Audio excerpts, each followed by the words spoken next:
Expand your vocabulary with our Core 2000 Words ebook. It's free and packed with essential expressions that you'll use on a daily basis. Start building your vocabulary today.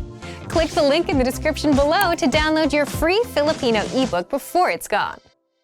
Most people who learn a foreign language learn it so that they can one day have real-life conversations with native speakers. When you start out learning and crack open your first textbook or listen to your first podcast, having a real conversation can feel like a fantasy. When everything about a language feels new, it can be overwhelming. But this couldn't be further from the truth. While it does take a significant amount of time and effort to become fluent, having a conversation might not be as far off as you think. In this video, we'll look at 3 ways you can boost your conversational skills and start talking to native speakers. Number 1.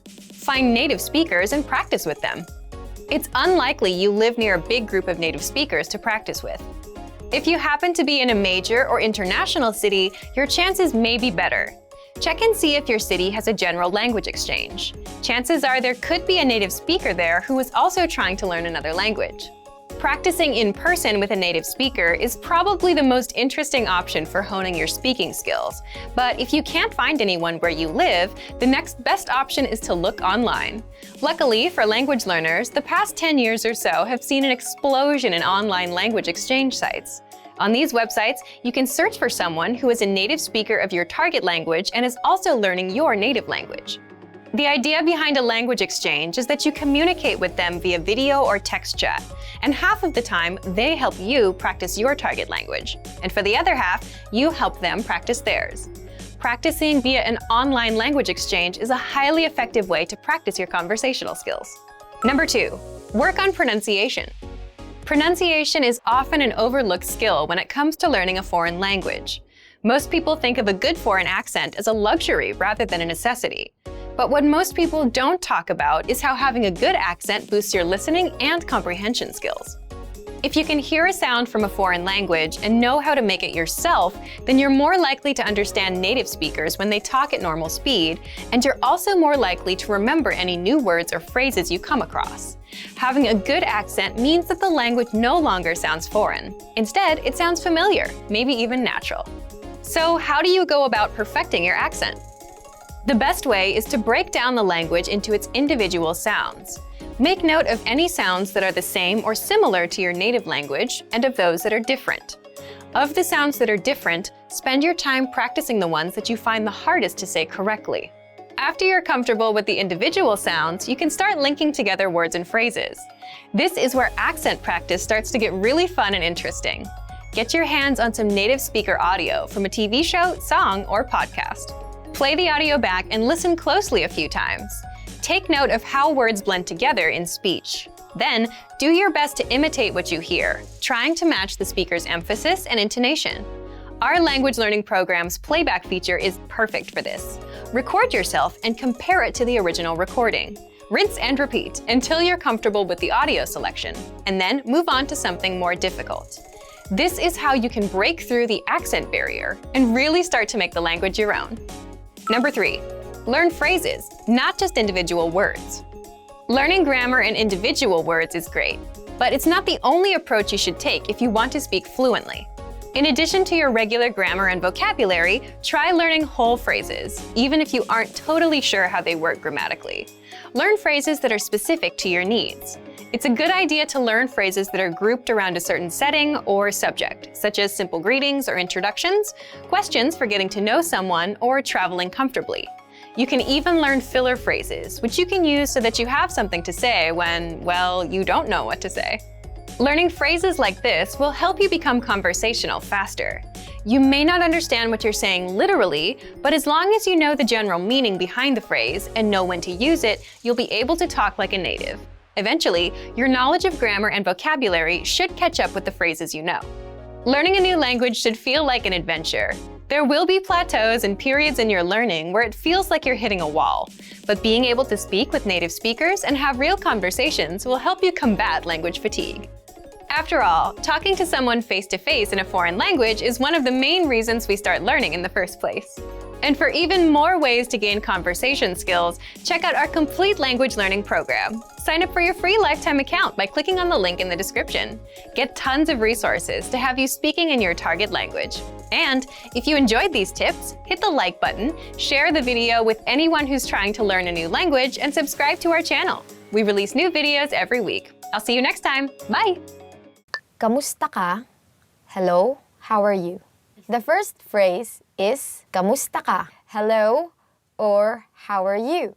So when you're meeting someone for the first time, you try to be a bit more polite and say, instead of kamusta ka, you say kamusta po kayo, which is the same as hello, how are you? Magandang umaga. Good morning. So the next word is magandang umaga, which means good morning. People there are very, very warm, very kind. So it's very common to hear like people greeting each other when they pass by each other in the corridor and like in the classroom, for example, in the office. Magandang umaga sa inyong lahat. Magandang tanghali. Good noon. So now what do we say when it's noon? We say magandang tanghali. Good noon. In the Philippines, especially during lunchtime, when you come in and then like it's everyone is eating, you always say magandang tanghali. And then when they hear you say it, you sound as if you're a native speaker. Magandang hapon. Good afternoon. Okay, so when the morning is done, noon is over, then what do you say? Magandang hapon. Good afternoon. Magandang gabi. Good evening.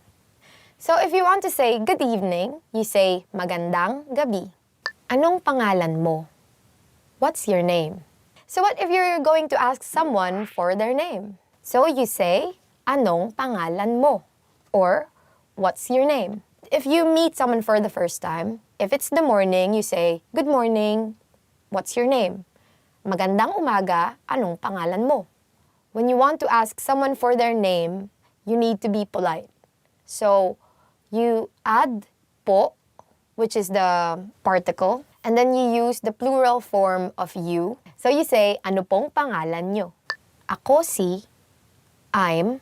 If you are on the receiving end of that question, then you say, ako si, name. Or, I'm, name. Ako si Erica. I'm Erica. Ikinagagalak kong makilala ka. Nice to meet you. If you want to express now how happy you are to meet this new person, then you would say, ikinagagalak kong makilala ka. Nice to meet you. Since this is the first time you're meeting this person, you should use the polite form, which is, ikinagagalak ko po kayong makilala. Ayos lang ako. Ikaw. I'm fine. And you? When someone asks you, how are you? Of course, either you are okay or you're not. You will say, you are fine. So how do you say it in Filipino? You would say, ayos lang ako. Ikaw. In English, I'm fine. And you? Or if you are not okay, you can say, ayos lang ako. Ikaw. Paki. Please. So if you want to ask someone for a favor, what would you say? In English, we say please. In Filipino, we use a prefix that we say as paki. We add to another verb. So for example, we say, please bring this to the office. Then you will say in Filipino, pakidala ito sa opisina. Salamat. Thank you. Salamat or thank you. Walang anuman. You're welcome. Then, you also want to be polite and say, you're welcome. Or in Filipino, walang anuman. Oo. Yes. How do you express agreement in Filipino? You say, oo, which means yes. Very simple. For example, there's an older person talking to you and you want to say yes. You should be a bit more polite and say, opo. Hindi. No. So what if you want to say no? Then you use hindi. Or if you want to be polite, you say hindi po. Sige. Okay. So say you have a friend who asks you, do you want to drink with me all night, have party all night, you know, those kind of things. And then you say, yeah, fine, okay.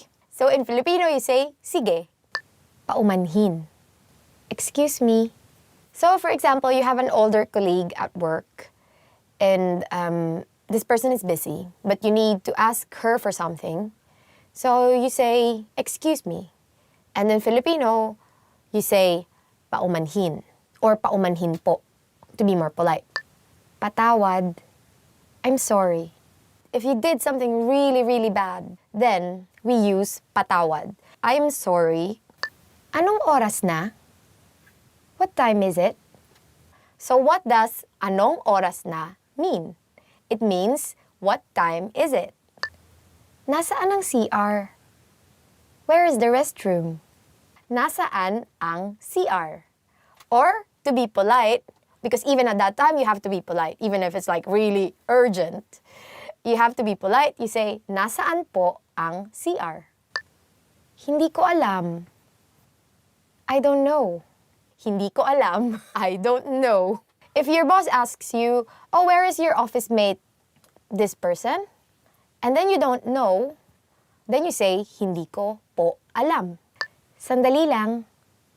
Wait a moment. So if you say to your boss, because your boss is asking you, where is the report? You want to say, wait a moment. So you say, sandali lang po. So your friends came over to your house and you haven't taken a bath. You haven't fixed yourself. And then your friends just want to go out to have fun. But you want to say, wait a moment, wait a minute. Give me like an hour or something to at least get ready. So you say, sandali lang. Magkano ito? How much is this? So you finally got dressed and then you went out with your friend. And you are at the mall, like looking at some nice pearls, because in the Philippines we have lots of pearls. How will you ask the salesperson? So you can say, magkano po ito? Or if you're a friend, or if it's like a younger salesperson probably, you can just simply say, magkano ito? How much is this? Pwede bang makuha na ang bill? Could I get the check, please? After dinner, you want to pay because it's your treat, because you forced your friends to eat adobo. So you would ask the waitress or the waiter for the check. So how do you say it in Filipino? Pwede bang makuha ang bill? Could I get the check, please? Or, if you cannot remember all these, just simply do this. Tulong. Help. So you're walking in the street and then you're very not careful with your things. So you're walking, you're holding your bag like this, and someone stole your bag. Like, oh. You want to call for help. So what do you say? You say, tulong, help. And then the more you scream it, the more people will hear you.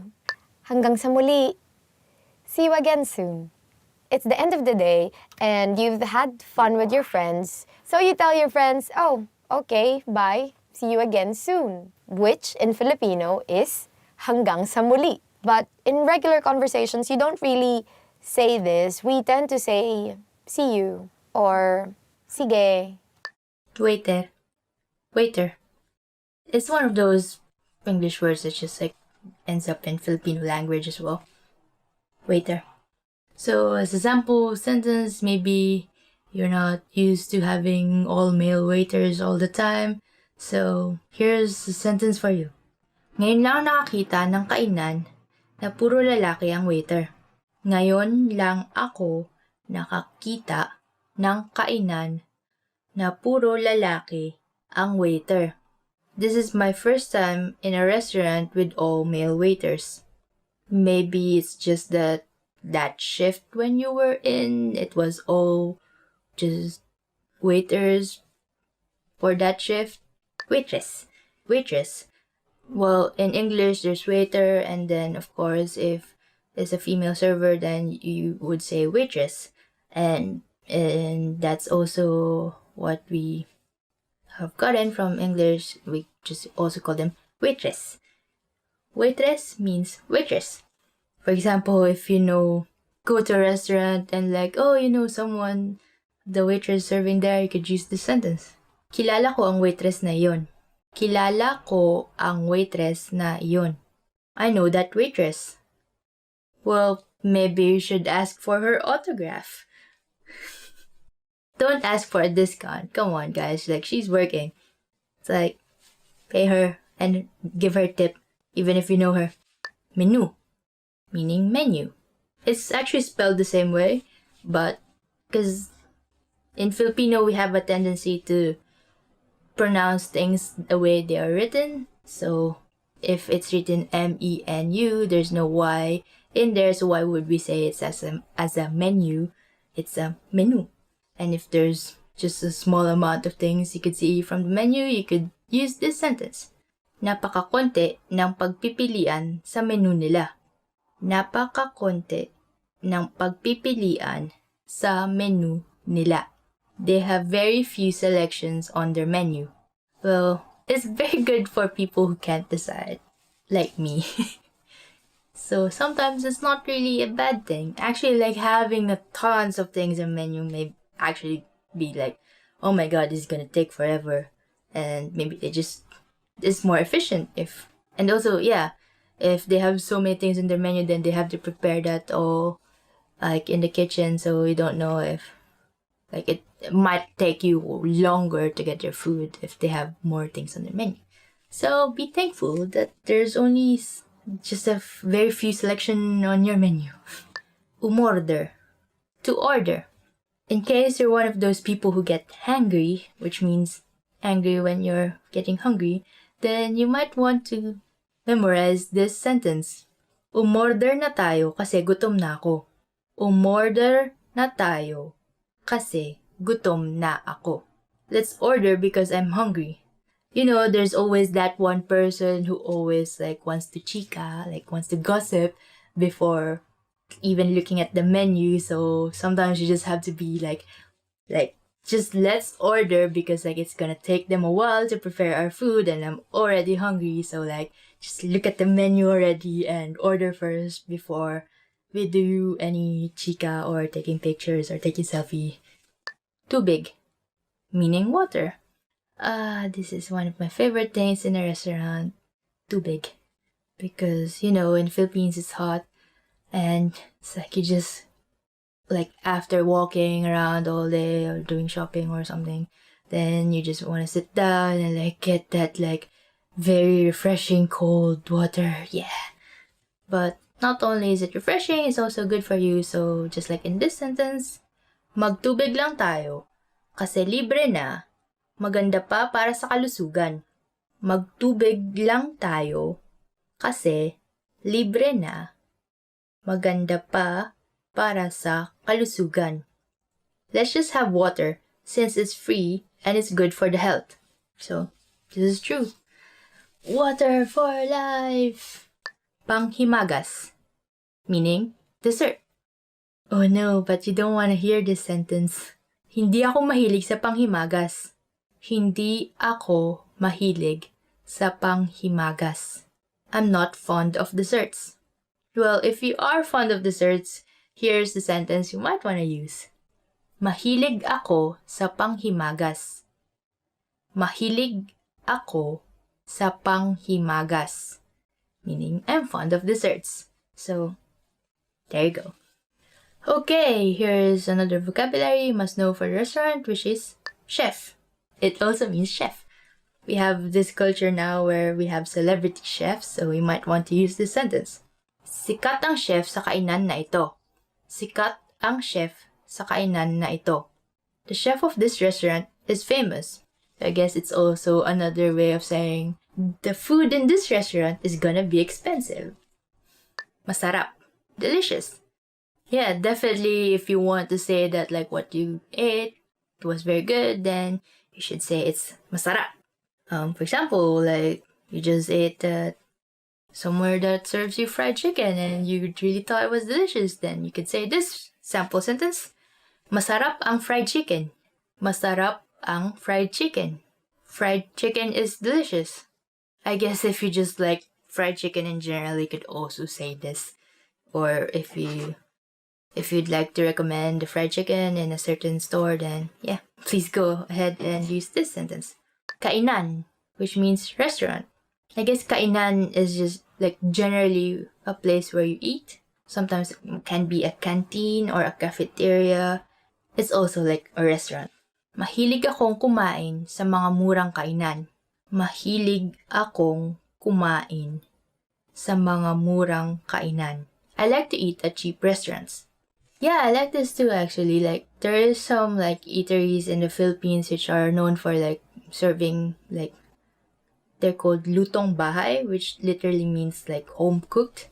So it's actually just like a house and they have like, I guess, a big enough area like in the garage or something, and then they just like cook like whatever, like 3 sets of main dish, and then people just like go there during lunch, and it's very cheap, but it's still like it has that home cooked vibe, so it's very good. Recibo, meaning receipt. So you go to a restaurant and you want your company to pay for it, so you might want to ask for that receipt. Your boss might say this to you, or like you might have a rule for your company saying, laging hingiin ang resibo pagkatapos kumain sa kainan. Laging hingiin ang resibo pagkatapos kumain sa kainan. Always ask for the receipt after eating at a restaurant. Do your invoices properly?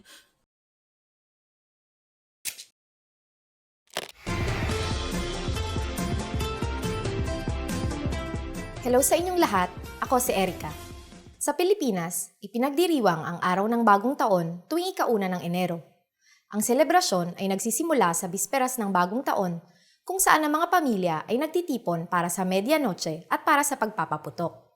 Kaya naman, nasasabi na ang bisperas ng bagong taon ang pinakamaingay na araw sa Pilipinas dahil sa dami ng mga handaan, party at paputok.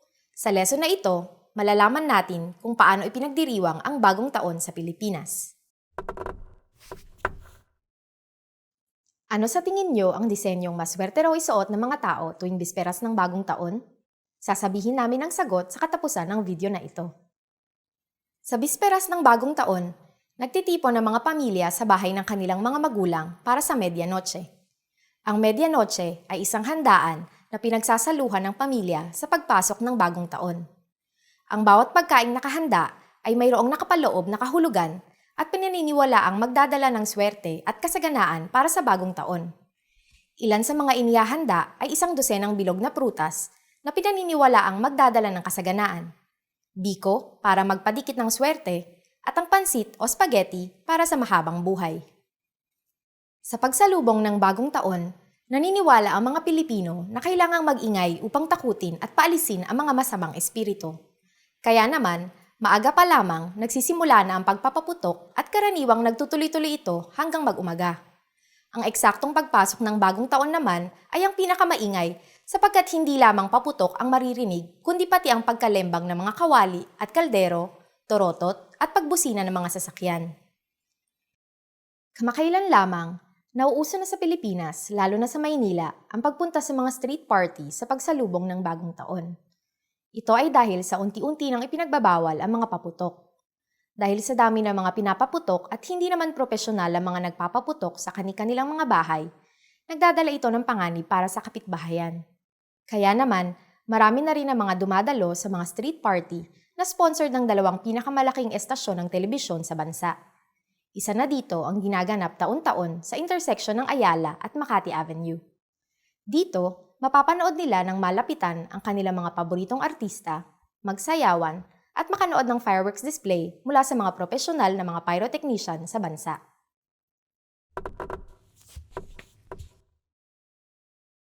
Alam nyo ba na sa pagsalubong ng bagong taon, tradisyon na sa mga bata ang pagtalon dahil pinaniniwalaan na ito ay magpapatangkad sa kanila sa bagong taon? Pero may pagkakataon pa rin na ang mga matatanda ay nakikitalon dahil umaasa pa silang tumangkad pa. At ngayon, ibibigay ko na ang sagot sa tanong kanina.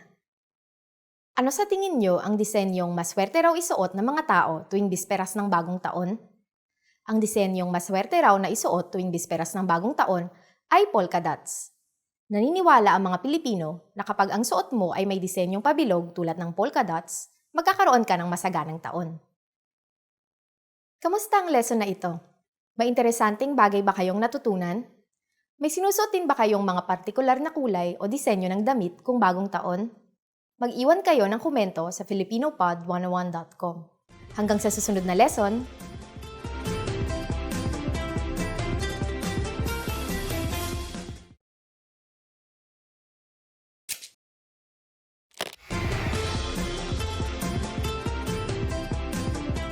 hello sa inyong lahat, ako si Erica.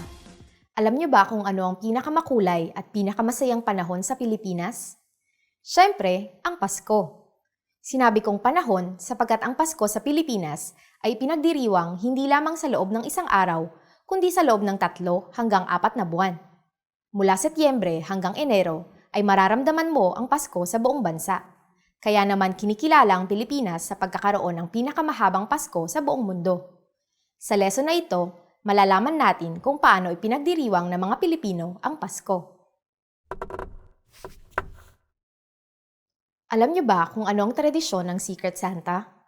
Ano pa ang ibang tawag ng mga Pilipino sa tradisyong ito? Sasabihin namin ang sagot sa katapusan ng video na ito.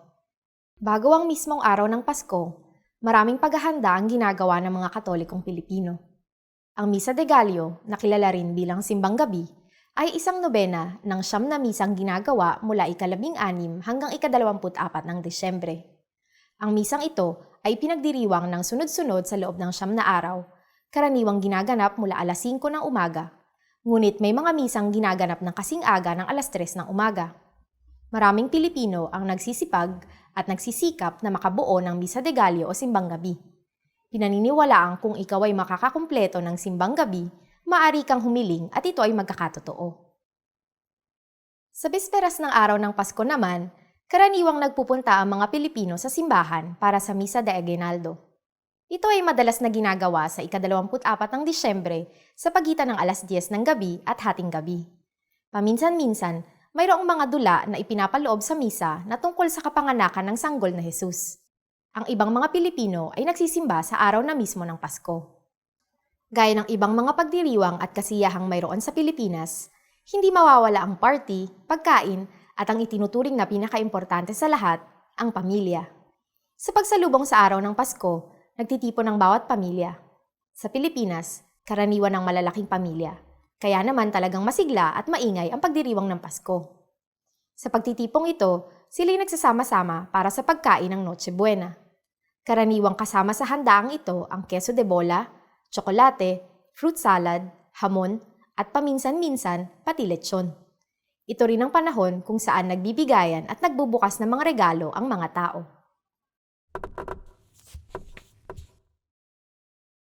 Kahit saan ka pa pumunta, may maririnig kang mga Christmas carols. Kapalit ng ilang barya, madalas makakarinig ng caroling mula sa mga batang may mga dalang tanso, kutsara at tinidor o kahit anong gamit sa bahay na maaaring gumawa ng tunog. At ngayon, ibibigay ko na ang sagot sa tanong kanina. Alam niyo ba kung ano ang tradisyon ng Secret Santa? Ano pa ang ibang tawag ng mga Pilipino sa tradisyong ito? Sa Pilipinas, tinatawag ang Secret Santa ng Monito Monita. At syempre, hindi alam ng tatanggap ng regalo kung sinong nakabunot sa kanya. Tinatawag din ito sa iba pang mga pangalan gaya ng Kris Kringle. At ginagawa sa mga Christmas party ng mga magkakaibigan, magkakaklase o magkakatrabaho. Kamusta ang lesson na ito? May interesanteng bagay ba kayong natutunan? May sarili rin ba kayong bersyon ng Secret Santa? Anong tawag nyo dito? Mag-iwan kayo ng komento sa filipinopod101.com. Hanggang sa susunod na lesson!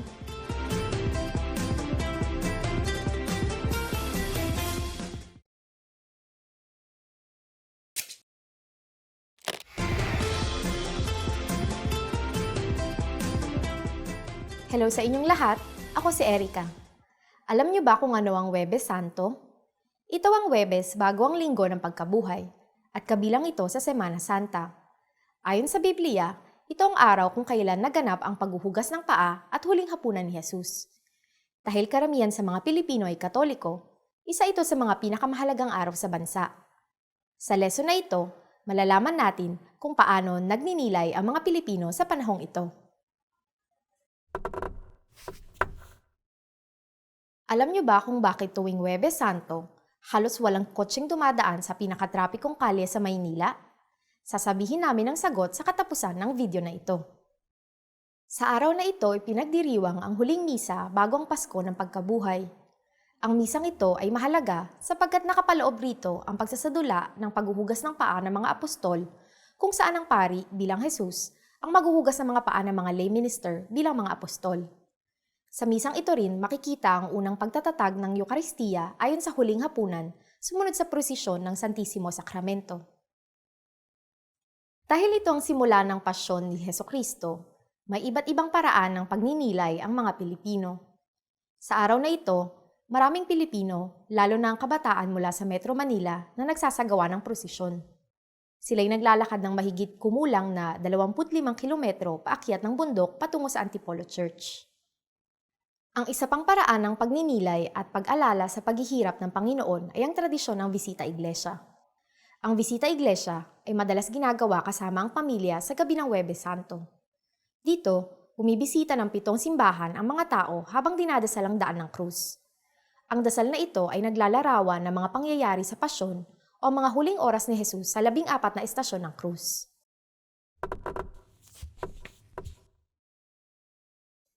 Tuwing Huwebes Santo, kaunti lamang ang mga establishmento na bukas.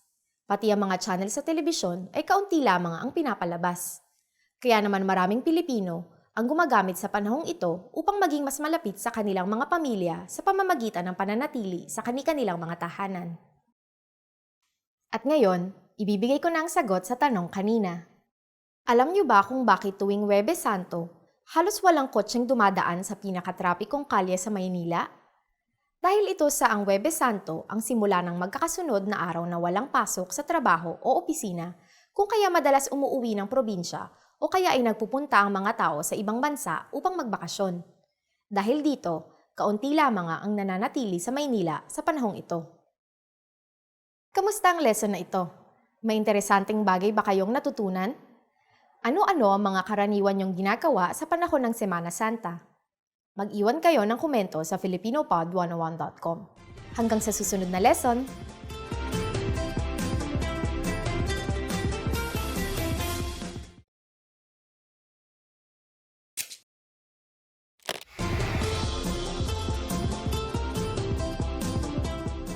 Hello sa inyong lahat, ako si Erica. Kilala ang mga Pilipino sa kanilang mga pistang puno ng kasayahan. Ngunit ang Biyernes Santo ang isa sa kakaunting pampublikong holiday na naiiba kaysa karaniwan. Sa araw na ito, ginugunita ang pasyon, kamatayan at muling pagkabuhay ni Hesukristo. Walang kahit anong uri ng pampublikong katuwaan o pagdiriwang ang nagaganap sa araw na ito. Sa lesson na ito, tuklasin natin kung paano inoobserbahan ng mga Pilipino ang Biyernes Santo. Alam niyo ba kung ano ang ekspresyon na galing sa pangalan ng araw na ito? Sasabihin namin ang sagot sa katapusan ng video na ito. Ang Biyernes Santo ay ginugunita sa pamamagitan ng mga prosesyon sa kalye habang sinusundan ang kwento ng daan ng krus. Mayroon pang mga pagkakataon kung saan ang pagsasadula ng pasyon ni Hesukristo ay umaabot sa aktwal na pagpapako ng mga tao sa krus. Ito'y ginagawa ng ilang mga deboto bilang isang uri ng penitensya para sa kanilang mga kasalanan. Sa araw na ito, pinagbabawal sa mga Katoliko ang pagkain ng karne, pag-inom ng alak, at sobrang pagsasaya. Ang 7 palabras ay ang paggunita sa huling mga salita ni Jesus habang siya ay pinapako sa krus. Ang mga kasabihan na hango sa 7 palabras ay nagtuturo ng mga aral tungkol sa pagpapatawad, kaligtasan ng kaluluwa, pakikipagkapwa-tao, pagkaabandona, pagkabalisa, tagumpay, at ang muling pagsama sa Panginoon. Sa araw rin na ito, nagtatapos ang pabasa. Ang pabasa ay isa sa mga paraan para alalahanin ang sakripisyo ni Jesus sa pamamagitan ng pag-awit ng salaysay ng buhay, pasyon, kamatayan at muling pagkabuhay ni Jesus.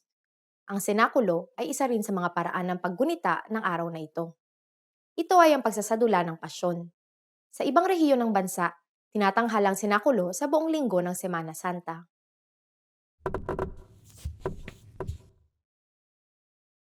Pinaniniwalaang ang 3:00 ng hapon ng Biyernes Santo ang oras ng pagkamatay ni Jesus. At ayon sa mga pamahiin, sa oras daw na ito, naglalabasan ng mga masasamang espiritu. Kaya naman pinipilit ng mga magulang ang kanilang mga anak na manatili sa loob ng bahay. At ngayon, ibibigay ko na ang sagot sa tanong kanina. Alam niyo ba kung ano ang ekspresyon na galing sa pangalan ng araw na ito? Ang ekspresyong ito ay ang mukha kang Biyernes Santo, kung saan pinapahiwatig na ang mukha ng sinasabihan ay malungkot at mapanglaw katulad ng nangingibabaw na pakiramdam kung Biyernes Santo. Kamusta ang lesson na ito? May interesanteng bagay ba kayong natutunan? Mayroon ba kayong katulad na ekspresyon sa inyong lengguwahe? Mag-iwan kayo ng komento sa filipinopod101.com. Hanggang sa susunod na lesson,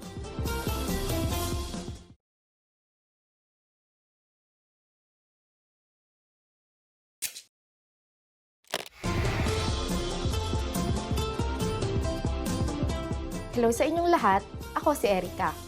Ang Sabado de Gloria ay ang huling araw ng pag-aayuno para sa mga Katoliko sa Pilipinas.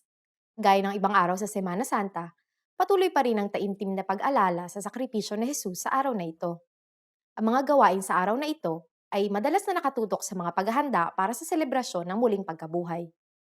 Ang selebrasyong ito ay tinatawag na Salubong o Easter Vigil. Sa lesson na ito, malalaman natin ang mga halimbawa ng paghahanda na ginagawa ng mga Pilipino para sa muling pagkabuhay.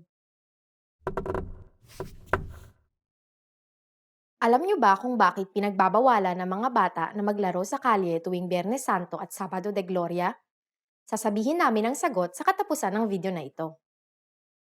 Madalas, sa mga syudad, nananatili lamang ang mga tao sa kani-kanilang mga bahay.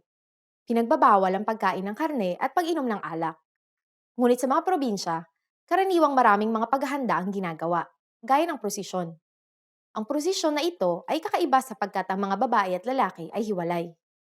Nagdadala ng kandila ang parehong mga babae at lalaki, ngunit ang mga babae ang inaatasang sumunod sa imahe ng Birheng Maria habang ang mga lalaki naman ang sumusunod sa imahe ni Jesus.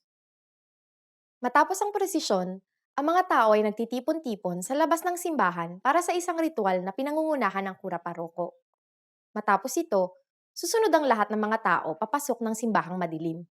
Dito, mula sa sindi ng kandila ng kura paroko, isa-isang masisindihan ang mga kandila ng mga parokyano.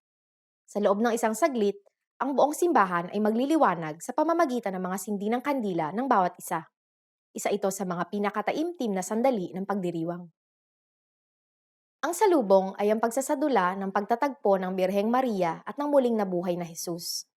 Madalas, isa ito sa pinakamalaking pagsasadula na nagaganap sa mga parokya, liban na lang sa pagsasadula tuwing Pasko. Ang pagsasadulang ito ay tinatanghal sa gitna ng misa, kung saan ang misa ay nagsisimula sa takip silim, simbolo ng kamatayan ng dilim, at matapos ang maiksing dula ng muling pagkabuhay, natatapos ang misa sa bukang liwayway, na sumisimbolo sa muling pagkabuhay.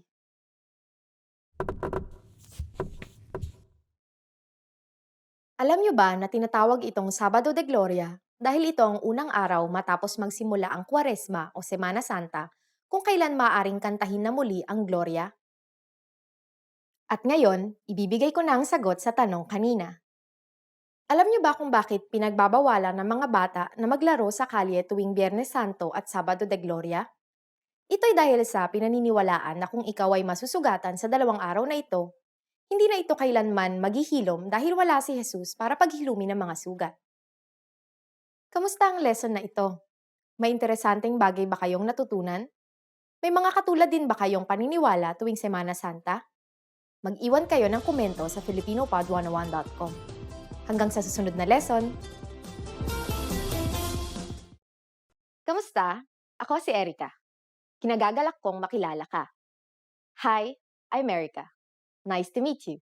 In this series, we're going to learn basic Filipino expressions. It's super easy and it only takes 3 minutes. In this lesson, you're going to learn how to introduce yourself in Filipino. Are you ready? Here we go. Kamusta? Ako si Erica. Kinagagalak kong makilala ka. Hi, I'm Erica.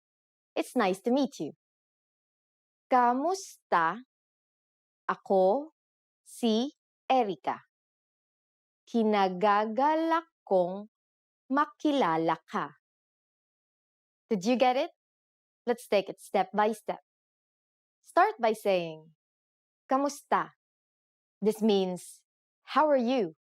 But is commonly used to say, hi in Filipino. Next, say, Ako si, I am, and then your name. My name is Erica, so I'll say, ako si Erica. Finally, say, kinagagalak kong makilala ka. This means, it's nice to meet you. Kinagagalak kong makilala ka. Kamusta? Ako si Erica. Kinagagalak kong makilala ka. Next, we're going to learn how to introduce ourselves in formal Filipino. But first, I'll teach you 2 words that turns any Filipino sentence formal. They are po and opo.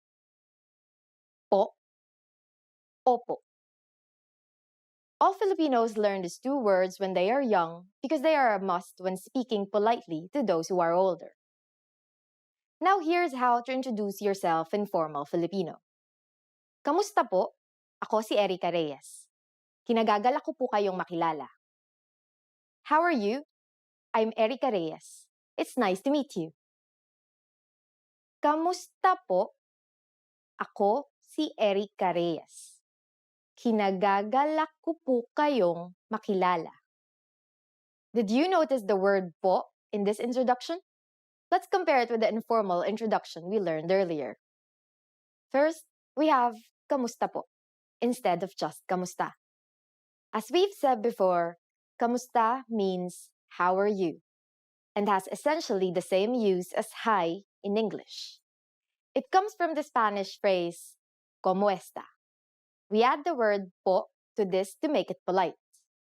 For the next sentence, there is no need to change ako si or I am. However, saying your full name is considered more formal. In the Philippines, we say our first names first and last names last. Finally, pay attention to the ending.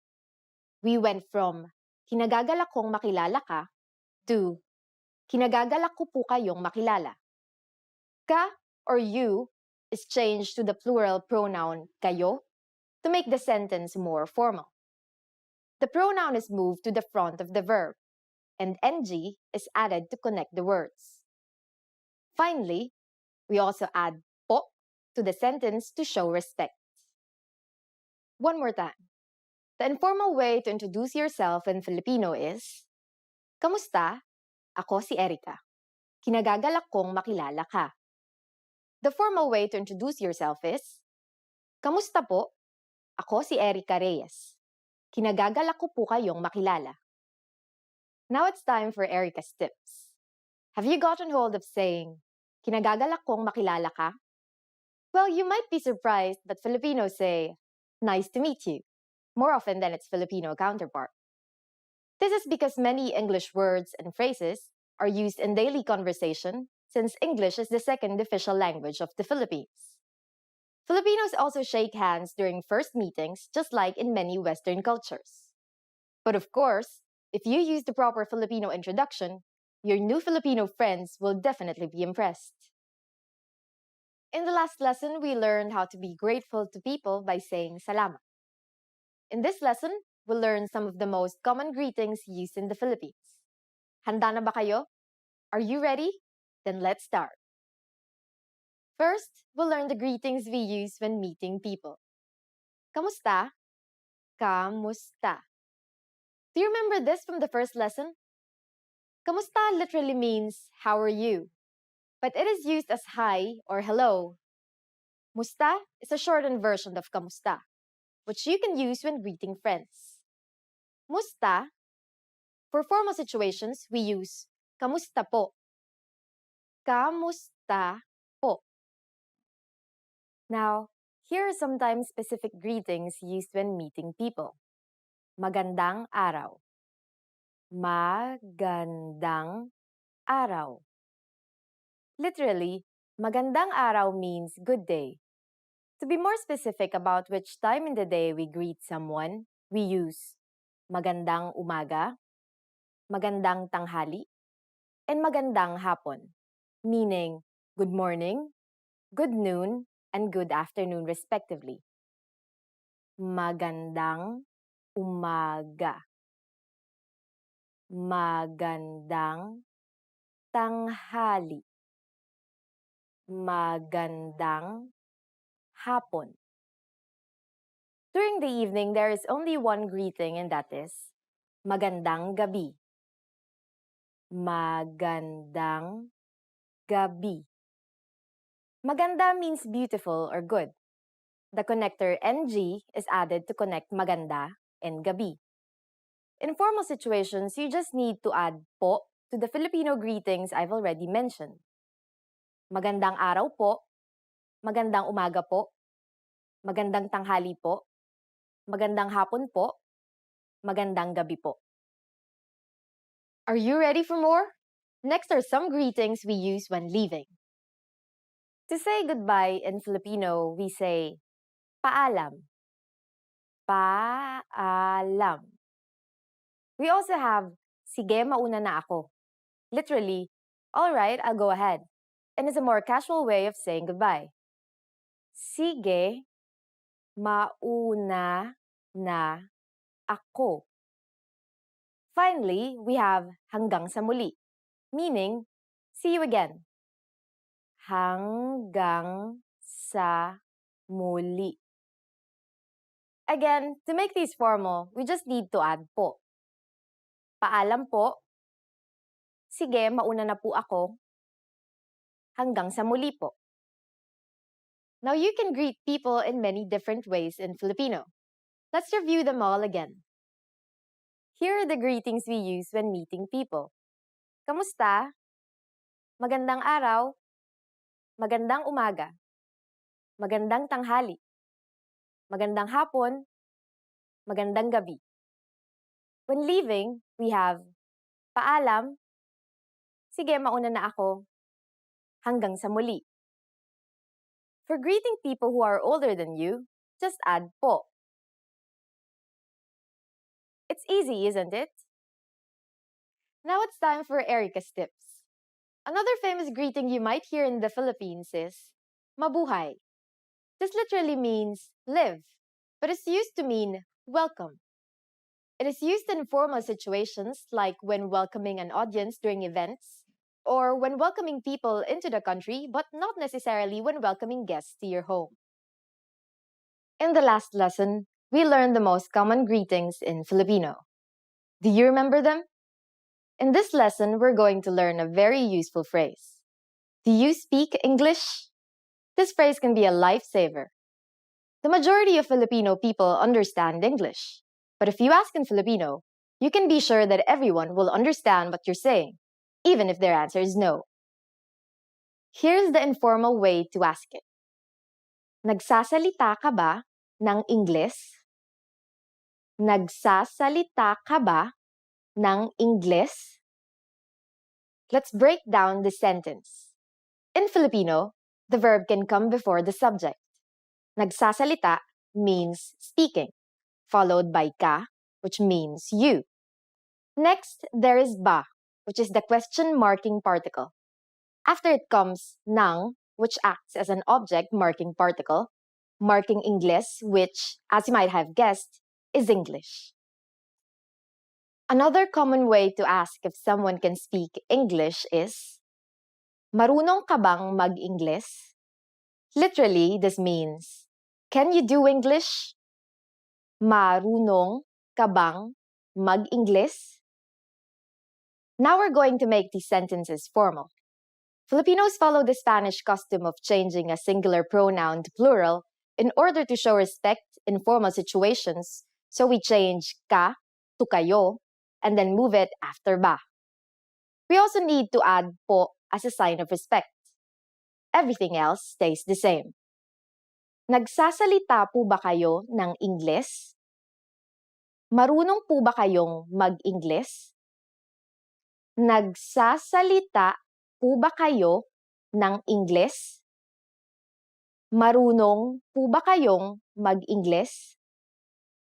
If you want to be even more formal, you can add mawalang galang lang po before the sentence.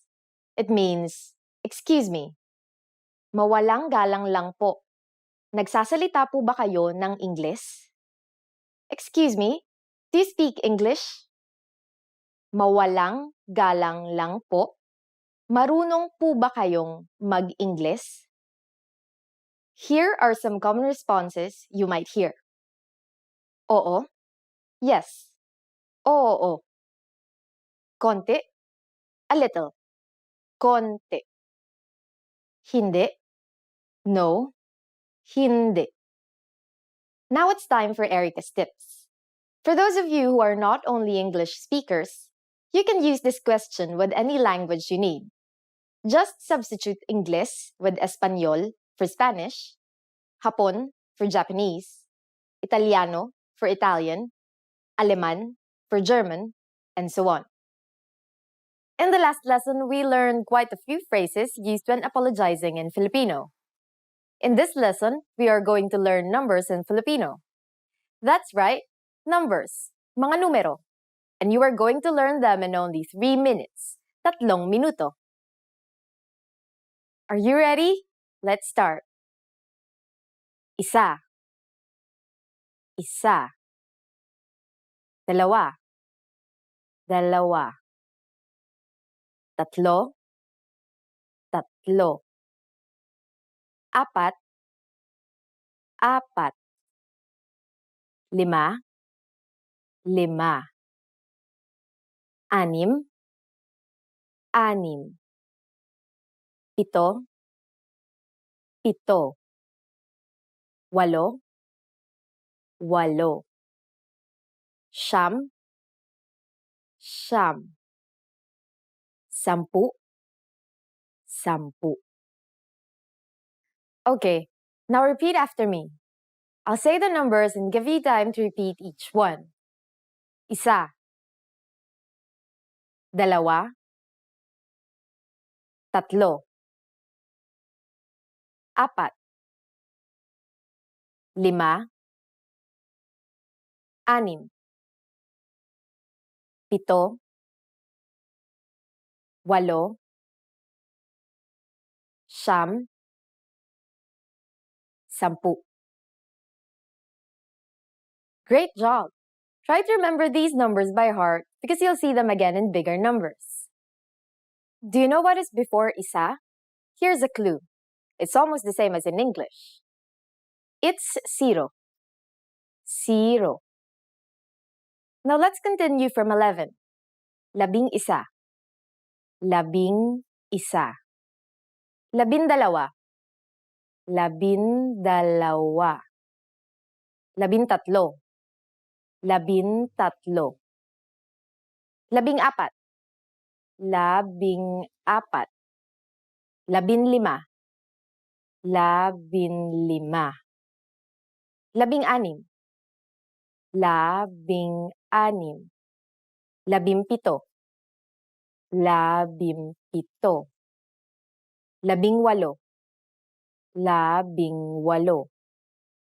Labinsyam. Labinsyam. These numbers may seem longer and harder to remember, but they basically follow a simple rule, which is labi plus connector plus the numbers 1 to 9. In Filipino, the connector is usually NA if the letter before it is a consonant, and NG if the letter before it is a vowel. In this case, since labi ends with I, then we'll be using the NG connector. However, NG sometimes changes its form depending on the letter that follows it. For the letters D, L, R, S, and T, the G from NG is dropped to make it easier to pronounce. Labindalawa, labintatlo, labinlima, and labinsyam. If a P follows the NG connector, the NG becomes an M, just like in labimpito. In the previous lessons, we learned how to count in Filipino. I hope you spent some time practicing the numbers, because they will come in handy today. We're going to learn how to go shopping in the Philippines. Before we go, you need to know how to say, how much is this? Magkano ito? Magkano ito? Are you ready to go shopping in the Philippines? Let's go! You see something you like and want to ask the shop clerk how much it costs. First, you might want to say either ate, older sister, or kuya, older brother. It's common in the Philippines to call a sales clerk ate or kuya to show respect to them. Ate, magkano ito? Kuya, magkano ito? Magkano means how much, and ito means this. To be more polite, you just add po to the phrase. Ate, magkano po ito? Kuya, magkano po ito? If you want to be more specific when asking, how much is this, and refer to a certain type of object, we need to add the connector ng to ito, and then the object that you want to buy. For example, a hat is sombrero. Ate, magkano po itong sombrero? Or, Kuya, magkano po itong sombrero? How much is this hat? Ate, magkano po itong sombrero? Kuya, magkano po itong sombrero? The shopkeeper will usually answer by simply saying the price. 100 piso po. Or even the price without the peso. 100 po. You might also hear them use the word lang, meaning only, or just, to imply that the price is cheap. For example, 100 piso lang po. 100 lang po. What is 100? I'm not telling you. Okay, it's 100. The hat costs 100 pesos. Now it's time for Erica's tips. It is common to haggle in Philippine bargain markets, so when buying, don't forget to say, may bawas pa po, meaning, is there a discount? Just remember, it's easier to get discounts if you're polite, so don't forget those pos. Happy shopping! When learning a new language, everyone should have an ultimate goal to work towards. Whether you want to be able to connect with a relative, easily order food while traveling, or go somewhere new, having an end goal for your learning can be very motivating. A popular but challenging goal is being able to speak like a native speaker. It's difficult to measure exactly when you reach this goal, and it's not something you can pick up using textbooks alone. So how do you work on making your speech more natural? That's what we're going to look at today. Here are 3 tips to help you practice talking like a native speaker. Number 1, focus on vocabulary. If your goal is to speak like a native, you might be really focused on speaking quickly or using as many complex grammar patterns as possible. But in our native languages, we're not always trying to speak as fast as possible, and we use complex grammar patterns when necessary, not to show off. Vocabulary, however, is extremely important to expressing ourselves naturally. Your choice of words can reveal a lot about you and your understanding of the language. Most learners have had the experience of using a phrasebook or a dictionary to find a word they want to use, trying the word in conversation, and getting a look of confusion from the native speaker. In some cases, although your word choice may be grammatically correct, the word may be inappropriate for the situation or totally unnatural. This is especially important in business and other formal situations, where the right level of formality and professionalism is key. Being able to understand nuances in vocabulary words can also help you understand relationships between people just by listening to the conversation. Try to listen to many different types of conversations. Listen to how people talk to their friends, their superiors, and in customer service situations. This will give you a better idea of how to talk to others naturally. In some languages, you can omit words from sentences or use more direct communication styles. It's important to be aware of these things so you can apply them yourself. Colloquialisms and slang are also commonly used in most languages. As this sort of vocabulary is always evolving, it can be difficult to keep up with the latest words. Talk with native speakers and consume media in your target language to make sure you pick up these kinds of expressions. Media is a great resource for your learning. Ultimately, knowing the appropriate vocabulary to use for each situation will really help you sound more knowledgeable. Number 2, perfect your accent. With every language, there are unique pronunciation and intonation challenges. Some languages are tonal languages, and a change in pitch can completely change the meaning of a word. Then there's the fact that most countries have multiple dialects, and so people from one area of the country may sound different from those in another. So what is the best way to listen to a wide range of accents and different pronunciations? Video and audio resources are a great way to do this. YouTube is a perfect place to start because people from all kinds of different backgrounds upload videos to the platform. You can watch educational videos, daily life vlogs, cooking shows, a travel series, whatever interests you. Pay attention to the different ways people speak. Everyone is unique. And then practice speaking like them. This kind of practice can help you sound more natural. One note, please be aware of the type of resources you're using. For example, if you find a video where a speaker uses a rare dialect, it might not be a good idea to use that for your pronunciation practice, unless you have a special reason for studying a specific accent.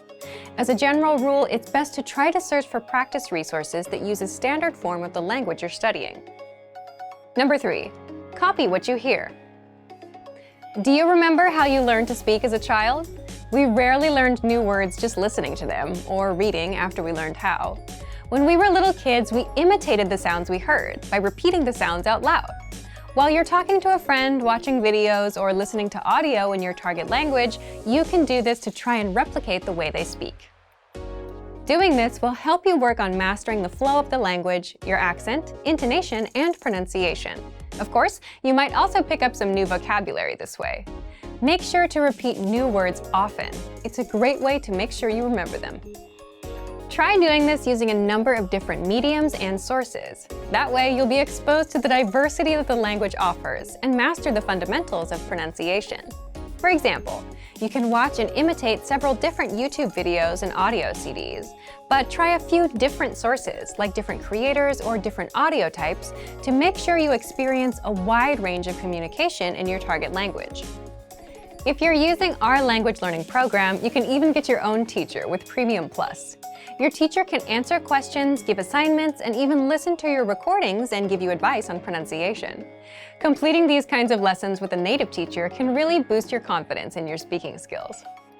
Becoming able to speak like a native is a popular goal for many people learning a new language. It feels great to be able to communicate smoothly, especially when the people you're talking to expect basic level sentences or broken communication. Try using the tips we've shared in this video to work on improving your speaking skills. Of course, it'll take time and persistence, but the reward will be more natural communication. And for even more tips on speaking, check out our complete language learning program. Sign up for your free lifetime account by clicking on the link in the description. Get tons of resources to have you speaking in your target language. And if you enjoyed these tips, hit the like button, share the video with anyone who's trying to learn a new language, and subscribe to our channel. We release new videos every week. I'll see you next time. Bye! Expand your vocabulary with our Core 2000 Words ebook. It's free and packed with essential expressions that you'll use on a daily basis. Start building your vocabulary today. Click the link in the description below to download your free Filipino ebook before it's gone.